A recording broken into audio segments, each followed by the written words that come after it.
Apply करेंगे। राजेश शर्मा साहब से उसके लिए हम उसको 25,000 रुपये देते हैं। 10 स्टूडेंट्स की स्कीम के बारे में था, मैंने आपको बताया, आपकी पूरी मदद करेंगे। Thank you.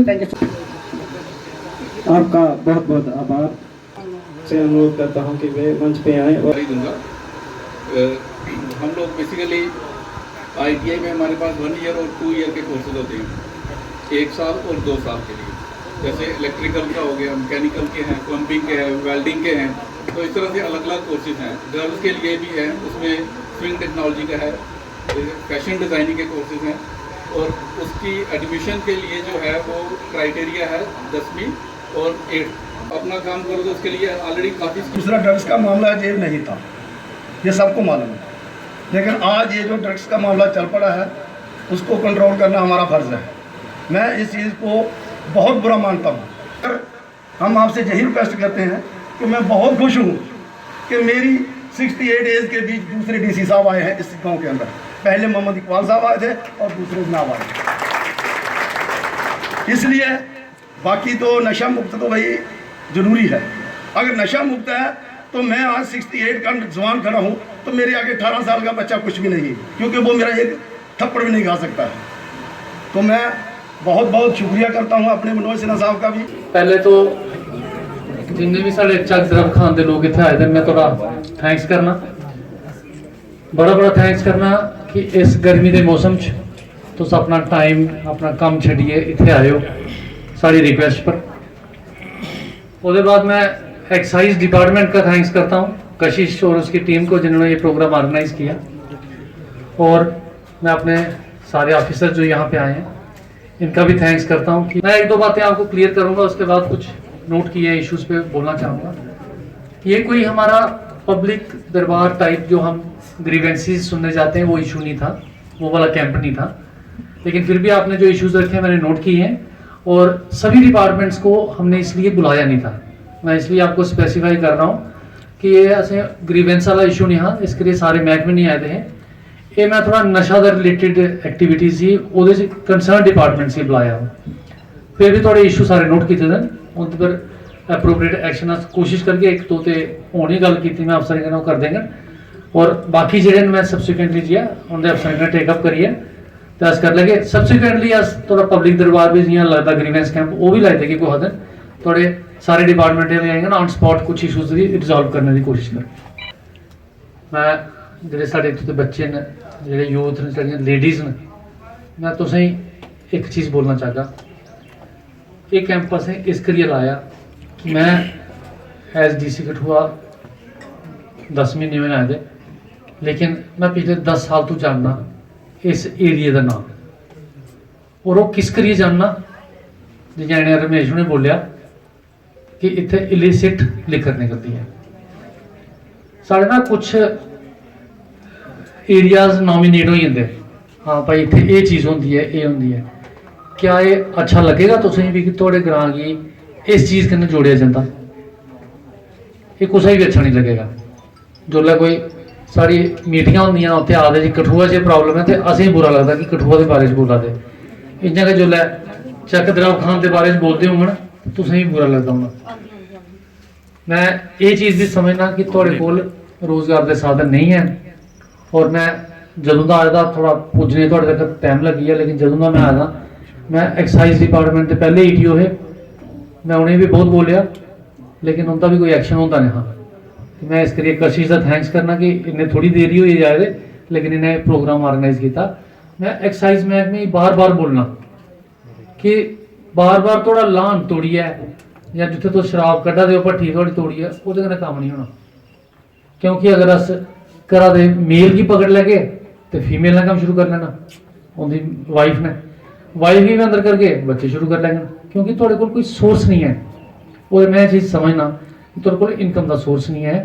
इसे करिए ये सारे महकमे जेह्ड़े मैं इत्थे बुलाए, जेह्ड़े भी महकमे जेह्ड़े लोग इत्थे बोला दे हैं, और मिगी भी पता है कि जिन्ना उन्हें बोलिया तुसेंगी ज़्यादा समझ नहीं आई, क्योंकि इन्ना कोई 1 मिनट च उनकी सारी जी जुबान जेह्ड़े उनके प्रोग्राम तुहानूं समझ आई जाते, तुसें अज तक पहले ही अडॉप्ट किए होंगे, अपनाए दे होंगे।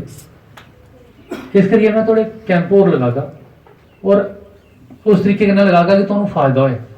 लेकिन मिगी थोड़ा साथ चाहिदा, साथ इ'यां चाहिदा, चाहे वो लेडीज़ न, चाहे वो यूथ है, चाहे वो बजुर्ग न, वो आइए उं'दे च पार्टिसिपेट करो। मैं अज्ज तुहाडे कोल इस करियै आया, अगले प्रोग्राम मैं कोशिश करगा पॉलीटैक्निक कॉलेज लाने दी, स्कॉस दा सेंटर है अस उत्थे लागे, तुसें लाइव टैलीकास्ट दसगे कि कि'यां कम्म होआ दे।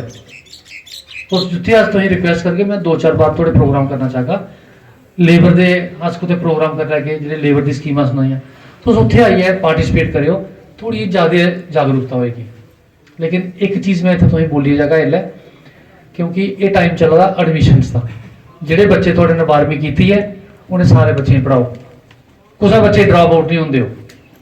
जिन्ने बच्चे न अगर वो सिंपल पढ़ाई करना चाहते हैं उन्हें कॉलेज कराओ, अगर कोई ट्रेनिंग करना चाहता है, टेक्निकल करना चाहता है, इंजीनियरिंग करना चाहता है, इंजीनियरिंग कॉलेज भेजो, पॉलीटेक्निक भेजो, ITI भेजो, कुछ ना कुछ कराओ। बच्चे ही स्कूल के बाद घर नहीं पढ़ाओ, क्योंकि जो ये काम करन थोड़ा जहा कुर्बानी कोई भी फैमिली उन्हें सैक्रीफाइस करना पौंदा। अगर एक बच्चे ही पढ़ाना है शायद बाकी सारियां एफर्ट करना पे, तो सारे फैमिलीज जिहड़ियां जिंदे पढ़ने वाले बच्चे हैं उन्हें कोशिश करियो कुछ होर जगह कसर लाई लो अपनी फैमिली च, लेकिन बच्चे ही अच्छी एजुकेशन देइए ताकि ओहदा फ्यूचर बनेगा, थोड़ी पूरी फैमिली का फ्यूचर बनेगा, साढ़े कठुए का फ्यूचर बनेगा। 2-3 चीज़ां साढ़े मिशन युवा एक स्कीम चल रही है, ALC मैडम ने बोलिया। मिशन युवा एक ऐसी स्कीम सरकार ने लॉन्च की जिहदे तहत साढ़े जिहड़े बच्चे न, साढ़े जिहड़ियां महिलां न, लेडीज़ न, साड़ियां ये कम कर सकदियां। साढ़े जिहड़े 40-50 साल की उम्र दे, किसी भी उम्र कोई उहदे च बार नहीं है, लेकिन उहदे च ये है एक तो बैंक कोला लोन दवाने बड़े आसानी तरीके कन्नै, और दूआ नंबर जिहड़ा भी तुसें काम खोलना ਉਹਦਾ DPR बनाने तक पूरा काम थोड़ा स्टार्ट करने तक थोड़ी हैंड होल्डिंग होती, थोड़ी मतलब उंगली पगड़ी चलाते कि भाई ये तुसें इ'यां करना, और उसके बाद भी तुहानूं चेक कर देंगे तुहानूं प्रॉफिट होआ कि नहीं होआ। ये थोड़े पर है। मैं बड़ियां सारियां लेडीज़ इत्थे भी दिखा, और जोल्ले भी मिशन युवा दे असें डिस्ट्रीब्यूट किए सर्टिफिकेट, जोल्ले भी लोन डिसबर्स किए, मैं देखा कम से कम 70% लेडीज़ आंदियां। और तुसें मैं आखगा लेडीज़ की घर बनाना थोड़े पर होंदा बहुत बड़ा रोल होंदा, छोटे छोटे काम शुरू करो। मैं थोड़ा जहा वर्कआउट करिए एक बारी तुहानूं बुलागा, जेडे भी थोड़े इस ग्रां के तहसीलदार साहब आपको पता है जो मोजिज हमारे शख्स हैं, वो साड़ी थोड़ी हेल्प करियो, साढ़े कन्नै जिथे भी अस प्रोग्राम करगे उत्थे जरूर भेजियो उन्हें लोकें। तुसीं मिशन युवा के बारे भी अस दसगे।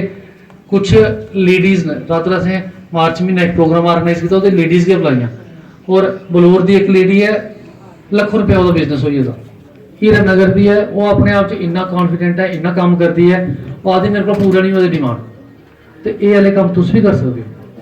कठुआ शहर को 5 या 10 मिनट लगते टोटल इतने आने, और भी ज़्यादा अगर पैदल भी आना चाहते तो 20-25 मिनट शहर तो इतने आई जाए। और फिर भी साढ़े लोग इतने आते कि साढ़े को कम नहीं है, कुछ न कुछ साड़ी गै कमी रही तो अस थोड़े तक पुज्ज नहीं पाए। लेकिन हूँ थोड़ा जहा साथ दिओ। इ'यां गै जिसलै मैं एंटर किया थोड़ा मैं लेट होई मी कि शायद अभी तुस आए दे नहीं हो, तो मैसेज उस तरीके का ना सोशल स्कीम्स के बारे जो पेंशन मिलती हैं, जो इंश्योरेंस है, उस स्कीम के बारे दसिया गया। वह मैं भी मनना कि अगर तुहाडे कोल इनकम ही नहीं है तो तुसें इंश्योरेंस की करानी है। जो कोल 10,000 रुपया होएगा तो 500 रुपया कढ़ेगा ना, जो कोल 500 ही नहीं है तो 500 कितों कराएगा। तो मैं चाहगा कि थोड़ा जहा सारे का अगर लेवल जो एक बार ठीक होता है, और जेडे अफोर्ड कर सकते हैं वो जरूर करना चाहिए। जैसा आप जानते हैं कि यहाँ पे केसेस रहते हैं इलिसिट लिकर डिस्टिलेशन के, तो हमने थोड़ा सा इस एरिया को इसलिए फोकस किया है कि एक तो हमारे यहाँ के जो लोग हैं इनको अवेयर किए जाए गवर्नमेंट की डिफरेंट स्कीम्स के बारे में, और नशे का हार्मफुल इफेक्ट जो है वो तो इनको भी पता है, लेकिन इनको अल्टरनेट सोर्सेज या इन बच्चों को जो यहाँ के हैं उनको एक पॉजिटिव एनर्जी कैसे देनी है वो डायरेक्शन देने के हमारे प्रयास हैं। और ये वन ऑफ द काइंड नहीं है कि स्टैंड अलोन आज किया और इसके बाद ख़त्म, क्योंकि एक ऐसी इंटरेक्शन में शायद आप इतना बदलाव नहीं पा पाएंगे। तो हमारी कोशिश रहेगी कि फ्रीक्वेंटली हम इनके साथ इंटरेक्ट करें, डिफरेंट डिपार्टमेंट्स हो चाहे हम हों, हमारी सरकार के डिफरेंट जो कंपोनेंट्स हैं, वो सारे इंटरेक्ट करके इन बच्चों को, इन लोगों को ये थोड़ा सा हम जानकारी देना चाहते हैं कि आपके पास अल्टरनेट क्या क्या स्कोप है, क्या सोल्यूशंस हैं, इस चीज़ को छोड़ के आप क्या क्या कर सकते हैं। जैसा मैंने स्टार्ट किया कि इसी कारण हमने इस जगह को सिलेक्ट किया, क्योंकि यहाँ पे ये रिपोर्ट्स हैं, हम चाहते हैं इनको मेन स्ट्रीम में लाया जाए।